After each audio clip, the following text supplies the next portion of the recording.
Bora lá. Essa questãozinha aqui, cara, não é difícil, mas fique atento ao que tem que ser feito, né? Porque, bom, ele basicamente calcula a taxa de formação de gelo em centímetro por hora sobre a superfície inferior da camada de gelo. Considera a condutividade térmica, a densidade e o calor da fusão do gelo, como sendo, aí tem os valores, né? Então o que que tá acontecendo, né? A gente tem um tanque aqui, né? Um tanque aqui com água. O tanque não é redondo assim, né? Mas sim, mas tudo bem. E aí aqui a gente tem a parte que congelou, né? Essa parte aqui de cima. E aqui embaixo a gente tem água, né? O gelo vai formando aqui pra baixo, né? Basicamente. E aí ele quer saber qual é a taxa que forma esse gelo. O centímetro aqui que tá variando, né? Primeiramente, o que que a gente vai ter que usar? A lei de Fourier, né? Da taxa de variação de calor por tempo, né? Basicamente, a potência de Fourier, por assim dizer, né?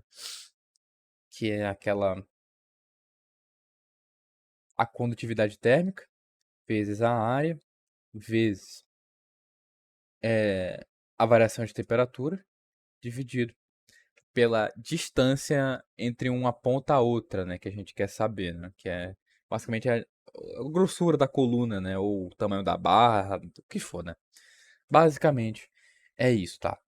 Isso aqui é o quê? Isso é igual a. Isso aqui é um θ, né? E ficou muito bonito. Isso aqui é igual a delta Q por delta T, né? Que isso é a variação de calor que está tendo por variação de tempo.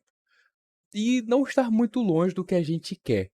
Porque, bom, esse calor aqui, esse delta Q, que é quanto de energia está sendo transferida, né? Ou seja, quanto de calor está perdendo a parte de água líquida para virar gelo, é o que interessa para a gente de fato. E essa delta aqui vai virar o seguinte, né? Como ele fala que o ar acima da água está a -10, a gente sabe a variação de temperatura, né? E como está no gelo, a gente vai meio que considerar que ele só está sendo formado, né? É só o calor de fusão, não tem aquele calor específico, né? Para ir aumentando a temperatura. Já vai estar em 0 graus, tá? Basicamente é isso.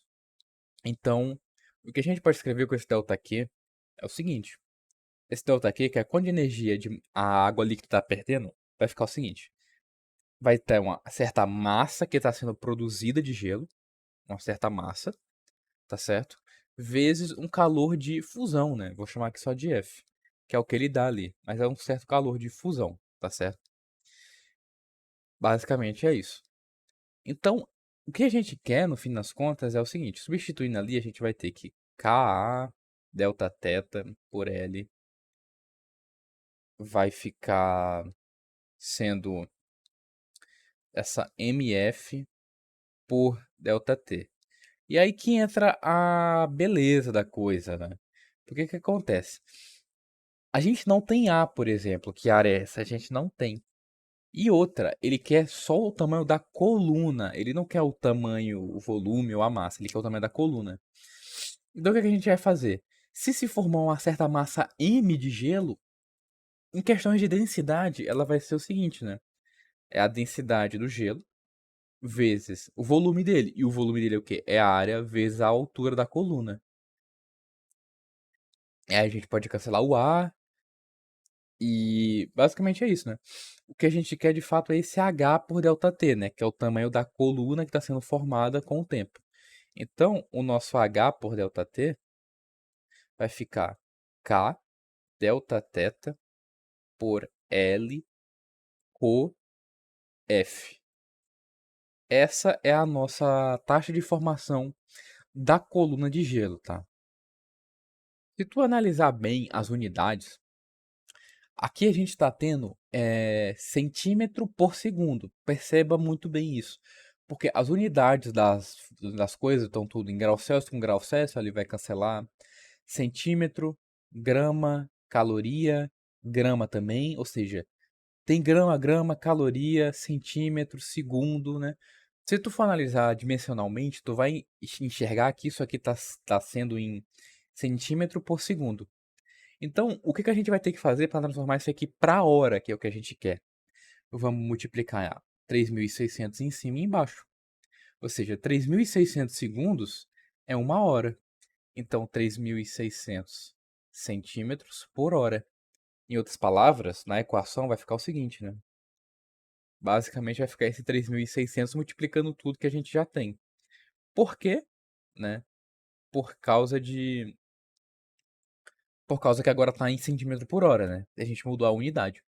Agora cabe a gente calcular, né? Colocar os valores. E aí, substituindo todos os valores, né? Tanto da condutividade, da densidade, do calor de fusão, variação de temperatura ali que é -10, né? E a grossura da camada de gelo que a gente já tem, que é de 5 centímetros, substituindo todos esses valores e multiplicando por 3.600, a gente vai ter aqui 0,39 centímetro por hora, tá? Aproximadamente isso, tá? 0,39 centímetro por hora, tá certo? E basicamente é isso, né? O que a gente quer saber de resultado. A taxa de formação da coluna de gelo que ele pede, né? Que é de centímetro por hora, que é da própria coluna, da altura, é isso. Né? A gente basicamente. Foi bem simples essa questão, né? A gente basicamente usou a equação lá de Fourier da transferência de calor, né? E aí basicamente é isso, né? A gente usou essa ideia, né? Desse calor virando gelo. Usamos densidade para conseguir tirar as variáveis que a gente não tinha e colocar as que a gente quer. E é isso, né? É uma questão bem simples, tá? Não tem muito o que eu ficar discutindo aqui e tal. É realmente isso, né? Você saber a lei de Fourier é a coisa importante aqui e entender esses detalhes que você tem que substituir, né? Não é nem uma questão de outro mundo, é uma questão bem plausível, né? Tem coisa aqui que acho que foi bem pior, mas é isso, tá? E aí, bora pra próxima, né?